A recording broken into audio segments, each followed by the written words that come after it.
Welcome to సుమధురం కబుర్లు. ఇది శనివార వ్రతం, సప్త శనివార వ్రతంలో రెండో పార్ట్ అనమాట. సెకండ్ పార్ట్ పూజ అంతా కూడా ఇంతకు ముందంతా కూడా మనం ఎలా ప్రిపేర్ చేసుకోవాలి, కలశము, నెక్స్ట్ ఆ పిండి దీపాలు, ముడుపు, అదంతా కూడా చూపించాను కదా.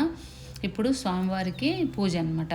ఫస్ట్ ఏంటంటే పసుపు వినాయకుడిని చేసేసుకొని అక్కడ స్వామివారి ముందు పెట్టుకోవాలి. కలశం అదంతా కూడా ఏర్పాటు చేసేసుకోవాలి. అదంతా కూడా ఫస్ట్ పార్ట్లో చూస్తారు మీరు. ఇంకా నైవేద్యాలన్నీ కూడా లడ్డూలు, నువ్వుల ముద్దలు, మనం వండుకున్న ప్రసాదాలు అవన్నీ కూడా రెడీగా పెట్టుకోవాలన్నమాట స్వామివారికి.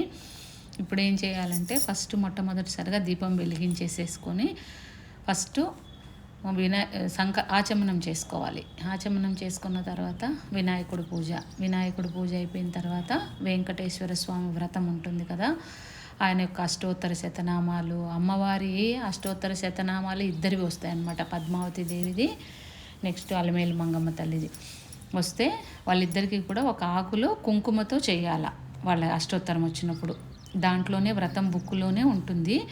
నేను అది మీకు ఫస్ట్ పార్ట్ కింద, అంటే ఇంట్రొడక్షన్ కింద చెప్పాను, నేను ఆయనది ఫాలో అవుతున్నాను నేనని చెప్పి అది దాంట్లో ఉంటుంది. అదంతా కూడా అయిపోయిన తర్వాత స్వామివారికి నైవేద్యం అదంతా కూడా పెట్టేసుకొని అన్నీ అయిపోయిన తర్వాత హారతి కూడా ఇచ్చేస్తాము మనం. హారతి కూడా ఇచ్చేసిన తర్వాత స్వామివారికి నైవేద్యాలు పెట్టేసి హారతి పెట్టేసిన తర్వాత మనము మనకిష్టమైన వాళ్ళని కొంతమందినైనా సరే భోజనానికి పిలుచుకొని భోజనం పెడతాం. మనం చేసేది వ్రతం కదా, ఎప్పుడు చెప్పుకున్నట్టు వ్రతం చేస్తే కంపల్సరిగా భోజనాలు పెట్టుకోవాలి. ఎందుకంటే వ్రతం కదా, వ్రతము అంటేనే కలశము, భోజనాలు కంపల్సరీ కదా.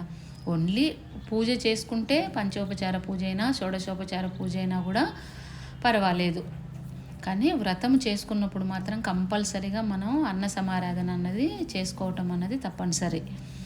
అందుకోసం దగ్గరగా ఉన్నటువంటి కొంతమందినైనా సరే, మనకి ఎంత చేత అవుతే అంత, ఒక 20 మంది, ఒక 15 మంది, తక్కువలో తక్కువ ఒక 10 మందికైనా సరే పిలిచేసి వాళ్ళకి భోజనం అది పెట్టి దక్షిణ అది తాంబూలం అది ఇచ్చేసి పండు అది, ఇంకా ఈ లడ్డు ప్రసాదం ఇది చేసుకున్నాం కదా, ఇది కూడా వాళ్ళందరికీ కూడా తలా ఒకటి ఇవ్వాలి. వాళ్ళ కథలు చదువుకోవాలి. కథలప్పుడు కూడా ఏంటంటే సత్యనారాయణ స్వామి కథలు మనం చదువుకునేటప్పుడు ఎలా అయితే ఒక్కొక్క కథకి ఇలాగా అక్షతలు చేతిలో పట్టుకొని ఆ అక్షతలు ఒక కథ అయిపోయిన తర్వాత స్వామివారి పాదాల దగ్గర పెట్టేసి హారతి ఇస్తాము, అలాగే ఈ 5 కథలకు కూడా 5 హారతులు ఇవ్వాలి. ఇంకా లాస్ట్లో కొబ్బరికాయ అది కొట్టేసేసి హారతి ఇవ్వాలి. అప్పుడు లాస్ట్లో ఈ పిండి దీపాలు వెలిగించుకోవాలి. మీకు అర్థమైంది అనుకుంటాను. పూజ అంతా అయిపోయిన తర్వాత మామూలు కర్పూర హారతి ఇస్తాం. తర్వాత 5 కథలు చదువుకుంటాం. 5 కథలు అయిపోయిన తర్వాత ఈ పిండి నేతి దీపాలు ఏదైతే ఉన్నాయో ఆ దీపాలు మనం వెలిగించుకొని స్వామివారికి ఇలాగా చూపించేసి అప్పుడు ఫైనల్గా అందరూ వచ్చిన ఫ్రెండ్స్ అందరూ అప్పటికే వచ్చేసి ఉంటారు కదా, అందరి చేత పెద్ద మంగళహారతి ఇచ్చేస్తామన్నమాట. ఇది ఈ క్లుప్తంగా ఈ శనివార వ్రతము. అదంతా కూడా చేసినందువలన ఏమిటి ఫలము అంటే, ఇది ఎప్పటిదోనండి, ఇప్పటిది కాదు. అంటే మన ఋషులు, మన పెద్దలు ఇప్పటి నుంచో మనకు అదే అలవాటు చేయించారు. ఇది చేసుకోవటం వల్ల అసలు ఏ కోరికలు కోరవసరం లేదండి. మన ఇంట్లో ప్రశాంతంగా ఉండటం కోసం కూడా ఇలా చేసుకోవచ్చు. భగవంతుడి కృప ఇప్పుడు మన మీద ఉండాలి అంటే ఆయనకి ఏదో ఒకటి, ఇప్పుడు దేవుడికి మన మీద స్పెషల్గా ఎందుకు వస్తుందండి? ఏదైనా సరే మనం ఏదో ఒక మంచి పని చేసినప్పుడు ఆయనకు మన వైపు ఉంటుంది. అంటే ఆయనకేం అవసరం లేదు అవన్నీ కూడా. మనం చేస్తే ఏంటంటే అందరి పిల్లలు సమానమే కనుక మనం ఏదో ఒకటి స్పెషల్గా చేసినప్పుడు భగవంతుడికి మన మీద ఇంకా కొంచెం ఎక్కువ సంతోషం కలుగుతుంది. ఎక్కువ సంతోషం కలిగినప్పుడు, సంతోషమైనటువంటి భావనతో మనం చూసినప్పుడు మనకి ఎన్ని చెడు మన జాతకంలో కానీ మన ఇంట్లో కానీ కొన్ని అస్తవ్యస్తమైనటువంటి పరిస్థితులు ఉన్నప్పుడు ఏమవుతాయంటే భగవంతుడి దృష్టి పడినప్పుడు అవేవి కూడా మన దగ్గర ఉండలేవు కదా, వెళ్ళిపోతాయి అన్నమాట. దుష్టగ్రహాలు కూడా మన మీద దుష్టమైనటువంటి చూపుతో కాకుండా మంచి దృష్టితో చూస్తాయన్నమాట, స్వామి పక్కన ఉంటారు కనుక. ఆ విధంగా మనకి మనశ్శాంతి వస్తుంది. ఇంట్లో మనశ్శాంతి వచ్చినప్పుడు ఇంకా ఆటోమేటిక్గా పనులన్నీ కూడా సక్రమంగా జరుగుతాయి కదా. అన్నీ ఎక్కడెక్కడ ఏమేమి ఎట్లెట్లా జరిగేది అదంతా కూడా.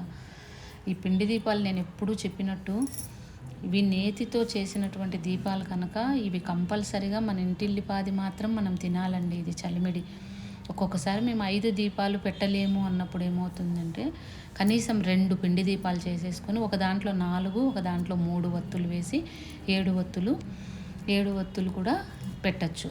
అది కూడా మనం ప్రసాదం కింద మనమే తినాలా, లేకపోతే ఎవరికైనా పెట్టచ్చండి ప్రసాదం కింద. మన మన ఫ్రెండ్స్, మన చుట్టుపక్కల వాళ్ళు ఎవరైనా సరే.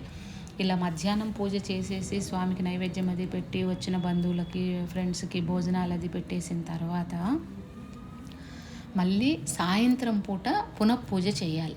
పునఃపూజ చేసినప్పుడు ఈ కలశం కదుపుకోవాలి. సాయంత్రం చేస్తాం కదా మనం, అప్పుడు కదుపుకోవాలన్నమాట. ఇంకా అంటే ఈ రోజుకి ఈ వ్రతం అయిపోయింది ఇంకా అని చెప్పటం. ఇంకంతే. ఆ రోజు మనం కిందనే పడుకుంటాం. ఇంకా మధ్యాహ్నం పూట స్వామివారికి పెట్టినటువంటి భోజనమే మనం తింటాం. ఇంకా రాత్రికి ఏదో ఒకటి అల్పాహారం కింద తీసుకోవచ్చు. లేదా సాయంత్రం వరకు ఉపవాసం ఉండి మధ్యాహ్నం స్వామివారికి పెట్టిన భోజనం అయినా మనం తినచ్చు.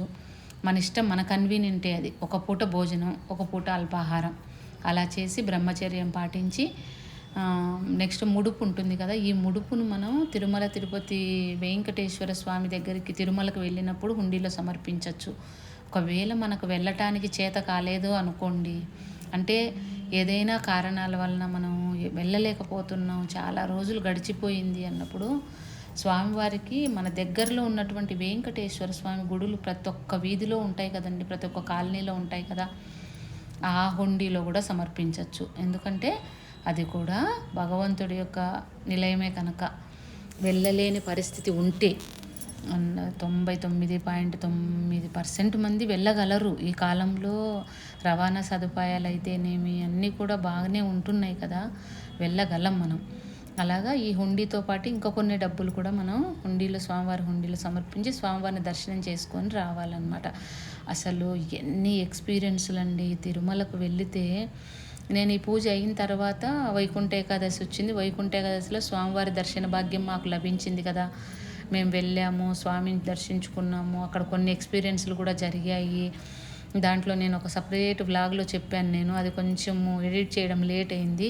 దీని తర్వాత అది పెడతాను నేను. అలా స్వామివారి మహిమలు నాకు ఎప్పుడు వెళ్ళినా కూడా ఏదో ఒక జ్ఞాపకం నాకు జరుగుతుందన్నమాట. స్వామివారి మహిమ ఏదో ఒక రూపంగా. అలాగా ఈసారి వెళ్ళినప్పుడు కూడా నాకు 2 ఎక్స్పీరియన్స్లు జరిగాయండి. అదంతా కూడా మీతో నేను షేర్ చేసుకుంటాను తప్పకుండా. అందరూ కూడా వీలున్నంత వరకు అసలు ఈ వ్రతమే, ఈ పూజే అని కాదండి, ఏదో ఒక పూజ, ఏదో ఒక వ్రతం. అంటే ఏమిటి, ఇలా సమాజంలో అందరం చేస్తూ ఉన్నప్పుడు ఏమవుతుంది, సమాజం అంతా కూడా ప్రశాంతంగా ఉంటుంది. కోపాలు, ఒకళ్ళ మీద ఒకళ్ళ ద్వేషాలు ఇవన్నీ కూడా లేకుండా అందరూ ప్రశాంతమైనటువంటి జీవితం, ఎవరెవరి వృత్తులలో వాళ్ళందరూ కూడా సంతోషంగా జీవిస్తారు. అందరం కూడా ఇవి మన ప్రయత్నపూర్వకంగా పాటిస్తూ ఉంటే ఇవన్నీ పెట్టింది మన పెద్దలు. ఎందుకంటే మనందరం కూడా ఇలా సాత్వికంగా ఇలా పూజలు, వ్రతాలు, జపాలు ఇలా చేసుకున్నప్పుడు ఏంటంటే అందరం కలిసి భోంచేస్తాం. అందరం కూడి భగవంతుడి మహిమలు లేకపోతే పాటలు ఏదో కలిసి పాడుకుంటాం. అప్పుడు ఏమవుతుంది, ఆ రోజంతా కూడా మనకు పాజిటివ్ వైబ్రేషన్స్ అనిపిస్తుంది కదా, మనసు చాలా ప్రశాంతంగా. అట్లాగా ఏంటి అందరం కూడా చేసామనుకోండి, అప్పుడు ఆ సమాజం ఎంత మంచిగా ఉంటుంది చెప్పండి. ఇంకా ద్వేషాలు, అసూయలు ఇవన్నీ కూడా ఎక్కడి నుంచి వస్తాయి చెప్పండి. అందరం కూడా సంతోషంగా ఉండొచ్చు. అందుకు మన పెద్దలు పెట్టినటువంటి ఇవన్నీ కూడా అనమాట. మనందరం కూడా ఏంటంటే మన చేత కాదు, మనం చెయ్యలేము అట్లా చెప్పొద్దు. చెయ్యాలి, భగవంతుడే చేయిస్తాడు. మనం అనుకుంటే మనకు సంకల్పం చేసుకోవాలి, భగవంతుడు ముందుకు నడిపిస్తాడు.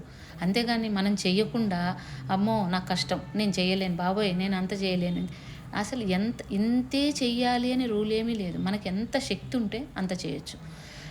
ఏమంటారు, కొండంత దేవుడికి కొండంత పత్రి పెట్టలేము అంటారు కదా.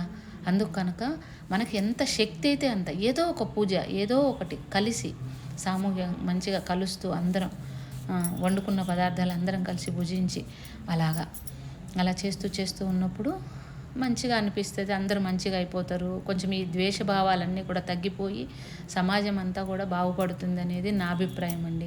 పెద్దలు ఇందుకే పెట్టారేమో అనుకుంటాను నేను, నాకున్న చిన్న పరిజ్ఞానంతో. అందుకనుక ఈ వ్రత కథలు కూడా ఫ్రెండ్స్ అందరూ విన్నారు. ఆ రోజు నాకు చాలా సంతోషం అనిపించింది. ఆ రోజు బహుశా ఒక 30 మంది వరకు అనుకుంటానండి. వంట ఇంట్లోనే చేశాను, అందరం కూర్చొని తిన్నాము హాయిగా. బాగా అనిపించింది. అందరూ తాంబూలాలు అది తీసేసుకొని వెళ్ళారు. ఆదిత్య కూడా వచ్చిన్నాడు కనుక నాకు ఇంకా సంతోషం. ఎందుకంటే వాడొచ్చాడు, తిరుమలకి వెళ్ళాము, స్వామివారికి ముడుపు సమర్పించాము, ఈ పూజ చేసుకున్నాను. పిల్లలు వచ్చారు, నిక్కి పాప శరత్ ఇద్దరు వచ్చారు, అందరం చేసుకున్నాం. చాలా బాగా అనిపించింది నాకు. అందరూ కూడా సప్తశనివార వ్రతాన్ని ఆచరిస్తారని మనస్ఫూర్తిగా కోరుకుంటూ, ఏదైనా నేను తప్పు చెప్పినట్టయితే నన్ను పెద్ద మనసుతో క్షమించాల్సిందిగా మిమ్మల్ని అందరినీ ప్రార్థిస్తూ, ఇప్పటికైతే ఈ వీడియో ఇంతేనండి. ఇప్పటి వరకు మీరందరూ కూడా చూసినందుకు థ్యాంక్స్ అండి. Thank you so much. ఇంకొక మాట చెప్తాను. కలశంలో నేను కాశీ గంగ పోస్తున్నాను కదా, అప్పుడు స్వామివారికి వేసుకున్నటువంటి మాల కింద పడిందండి. నాకు అది భలే అనిపించింది. అసలు స్వామివారి అనుగ్రహం ఉంది ఈ పూజకు అని చెప్పేసి సంతోషం అనిపించింది నాకు. ఇంకా ఎనర్జెటిక్గా పూజ చేసుకున్నాను నేను. ఆయన బ్లెస్ చేస్తున్నారు, నువ్వు చెయ్యి అని చెప్పినట్టు నాకు అనిపించింది. అలా లాస్ట్లో వెలిగించేసి అలా స్వామివారికి చూపించి అలా చేశాను.